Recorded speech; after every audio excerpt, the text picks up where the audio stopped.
Hello and good evening. Thank you for joining us. My name is Rona Nahabwe and Winnie Buyiza Nakawochi on the sign language. It's a Friday, the 9th of September, and we are in the last or final quarter of the year. I think it's imperative for us to go back to our drawing boards, for some of us that had business plans or annual plans, to check on what we can do best in our lives, in our respective lives. To begin with, the United Arab Emirates government has pardoned several Ugandans who are imprisoned in Dubai detention camps. Attempts to have them returned in the country are in progress. The country's Minister for Gender, Labour and Social Development, Honorable Betty Among, announced this yesterday. However, the Shadow Minister of Foreign Affairs, Honorable Muwanda, who visited the United Arab Emirates from August 15th to 21st, has disputed the minister's assertion, calling it false. We have more of the story. Through our embassy, had a very humanitarian offer from the government of UAE to give tickets to all Ugandans who are stranded in UAE and would like to come back to Uganda. And they will be given free tickets to come back. At the moment, they are being registered by the government of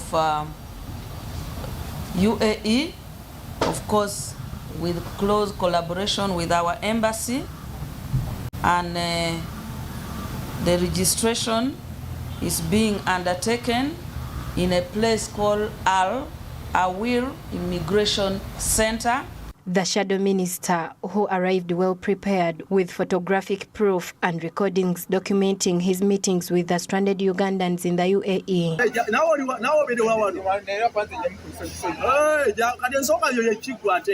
has informed journalists that Minister Amongi has never visited Al Awil Detention Center or any UAE detention center. Therefore, she has no credible knowledge on what she's talking about. Put it on record that the alleged gender minister who appeared to address the press on the affairs of Uganda nationals in the UAE has not visited United Arab Emirates, has not visited Al Awil prison, treat her as a rumor monger.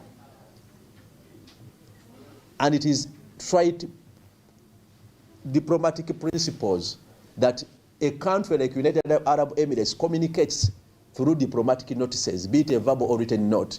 I want to challenge the gender minister to produce a verbal or written diplomatic note communicating the position of UAE on the fate of Ugandan nationals detained specifically in Al Awil prison and those stranded on the streets.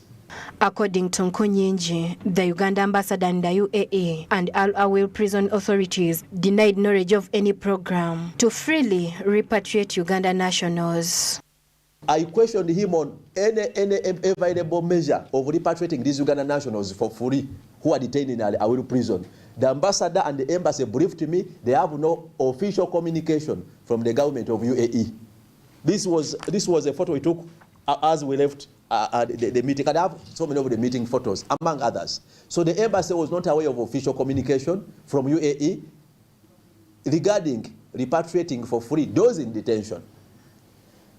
The only position the embassy provided me is that there is another category of 1,000 Ugandans who are detained in another prison and other prisons within UAE, who the embassy had applied for a pardon. And I was briefed that the government of United Arab Emirates normally offer pardon during the fasting period of Ramadan and on Eid festivals. Nkunyinji adds that there are about 3,000 Ugandans imprisoned in Al Awil prison, but only approximately 100 of them have passports that are still valid. This makes it difficult for those Ugandans to leave their country because a passport costs about 250 shillings, which many of them lack. Requested for a pardon for 1,000 Ugandan nationals.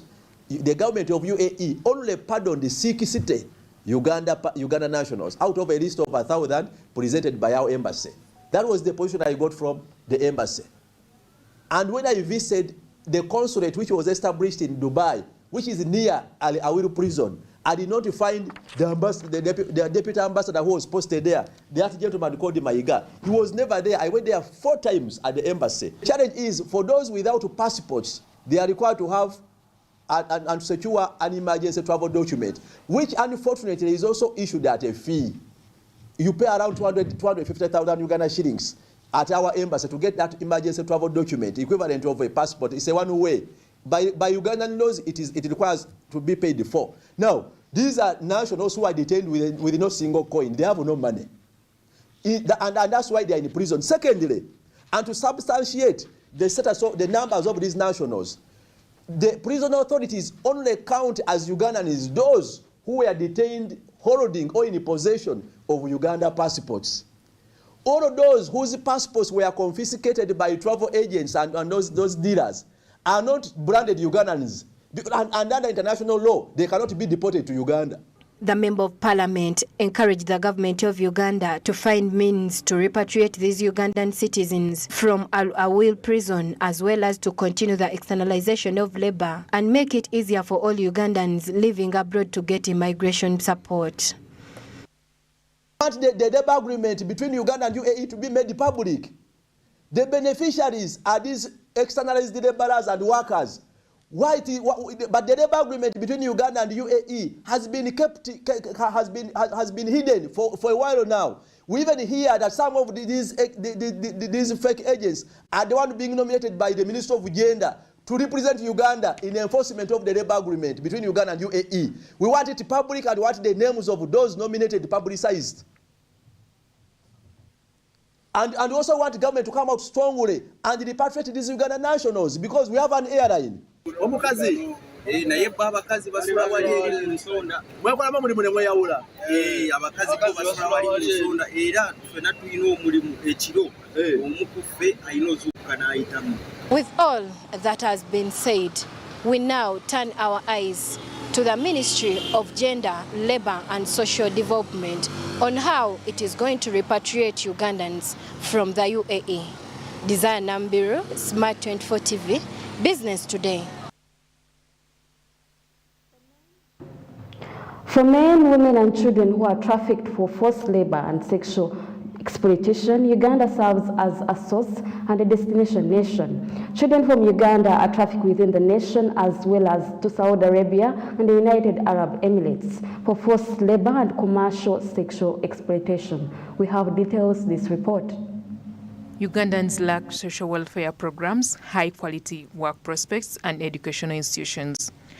Young Ugandans who reside in rural and disadvantaged areas are particularly vulnerable to exploitation because they lack access to resources and opportunities. Uganda is one of the source, transit route, and destination countries for women, children, and men subjected to human trafficking, a new form of slavery.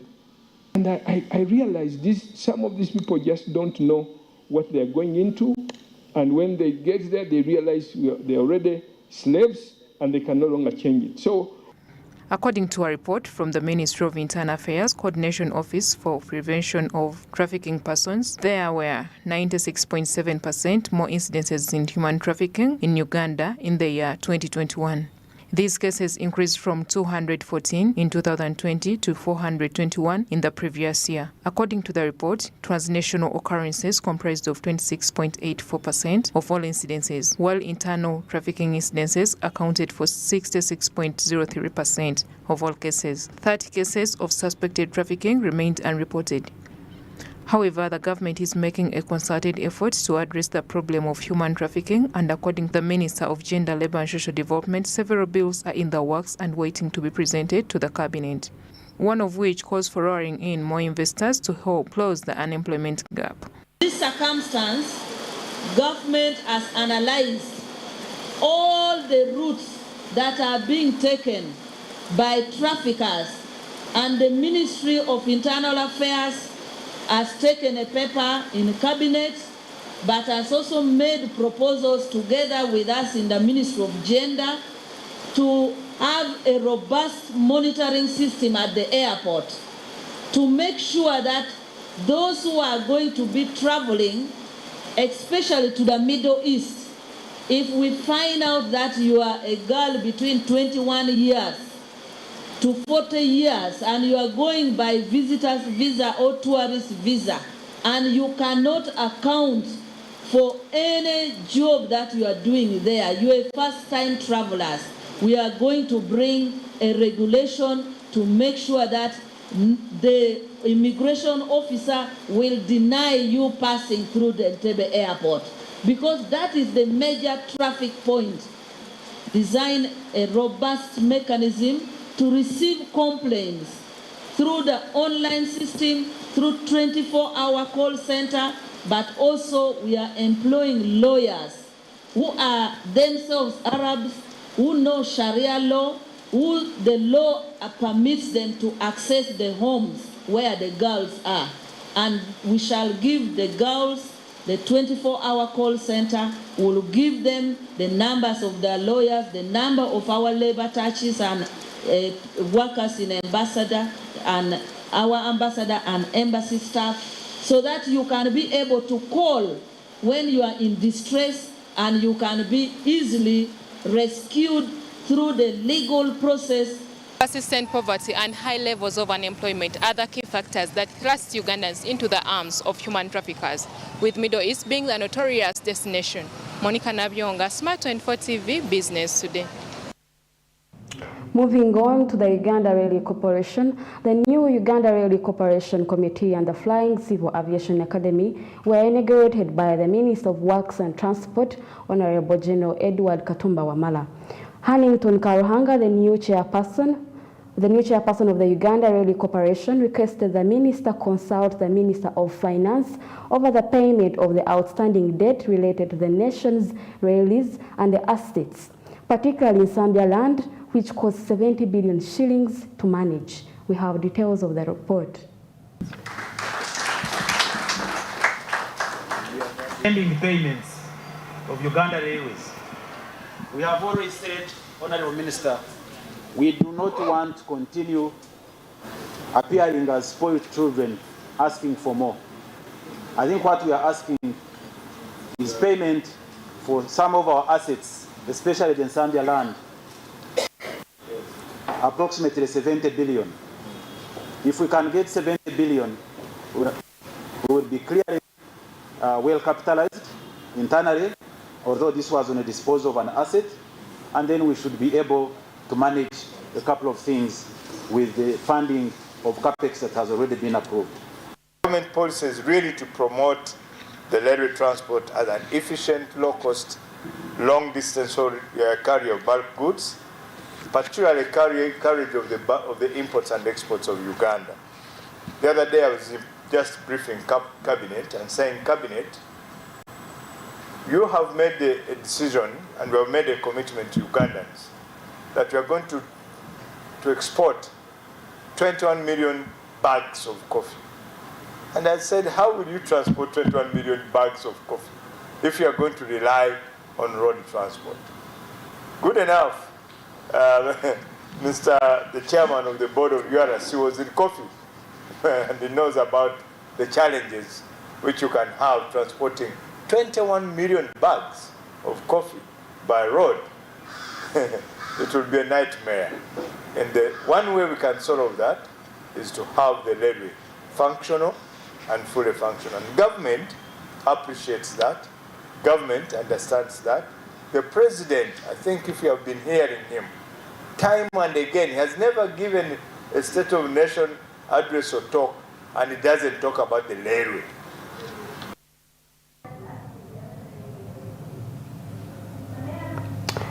In order to get an input on the draft national guidance policy that the minister plans to present to Cabinet, the government, through the Ministry of Information, Technology and National Guidance, stated that the mandatory national service will be implemented. Students who have completed high school or university will be expected to serve in government for 6 months or a year. These will also be subjected to basic military training. We have details to the report. Drafting the national guidance policy, and we are in the final stages of consultations, and there are many proposals embedded in this policy, and one of them that you are raising, that there is a proposal that young people should be subjected to a national youth service. You recall at one point in this country, we used to take young people who have completed senior 6 to Changwans to basically take you through issues of ideology or ideological orientation as you enter university. There are many countries which take young people for national youth service for a period of time. So it's a proposal which has come in the process of consultation, and we are think it's a positive proposal. We need to mobilize resources and support our young people to go for national youth service.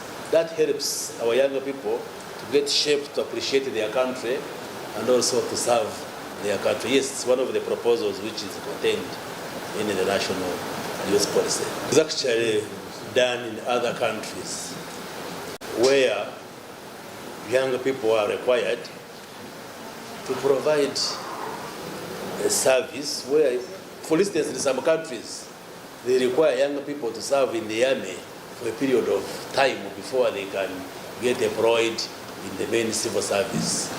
There are many ways of doing it, but basically the purpose is to get an opportunity to take the young people through orientation, to be oriented, to appreciate the country, to learn issues like patriotism, to change the mindset of the young people.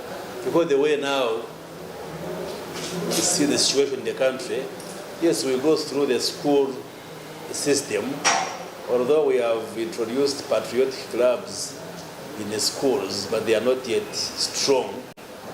And therefore, young people go through the school system, but even those who don't go through the school system, they don't appreciate love for their country. So it's an effort to mobilize the young people to have a proper ideological orientation and to appreciate themselves as Ugandans and to shape our mindset so that collectively as young people we know this is our country and we should be able to work for it and improve the quality of life of Ugandans as we mature into adulthood, as we leave universities and schools to go and work. So basically that's the purpose of the National Youth Service. It is something very positive, and where it is part of the programs in those countries, it is very productive and it yields results in terms of helping the youth to have a better mindset. Moving on, let's talk about climate change. Although it is relevant to the agriculture sector, the climate has a significant role in defining how the economy functions. However, certain changes can be challenging for other business owners. We reached out to downtown Kampala shop owners today to hear about the difficulties they face as a result of the heavy rain that suddenly falls. Climate change is already having a detrimental impact on Uganda, and things are only going to get worse as calamities hit a variety of industries, including agriculture, business, infrastructure, health, among others. Speaking to the head of United Arcades Traders Entrepreneurs Association, he identifies certain arcades that have been negatively impacted by recent severe rains, which are combined with the current economic difficulties and have had a detrimental effect on the traders operating in the named arcades. Abasuubuzi baffe bonna abakolera ku street eza Nabugabo. I sympathize with the traders working at Nabugabo, Allen Street, Nakivubuham, and arcades like Kwalisel, Nabukera, Sekaziga, French Plaza, among others. And to make matters worse, traders, especially those working at ground floor and basement, all their properties was destroyed amidst the COVID-19 recovery. We spoke with a few of the victimized traders who described their circumstances and what could be done to normalize them.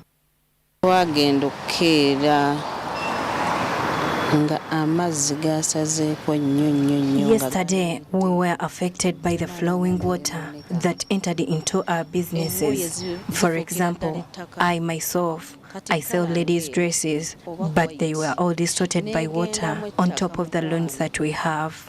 Now, the government is our only hope because the water has been causing us problems for a long time.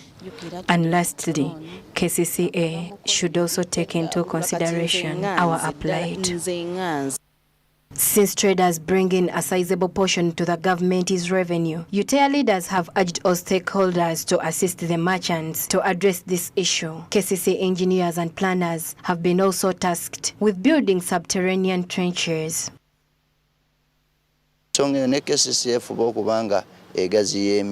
KCCA should consider widening the trenches, and the landlords should consider assisting their tenants because it is not the first time. We have lost a lot in this. Additionally, all stakeholders should come and assist us because the situation can no longer be sustained.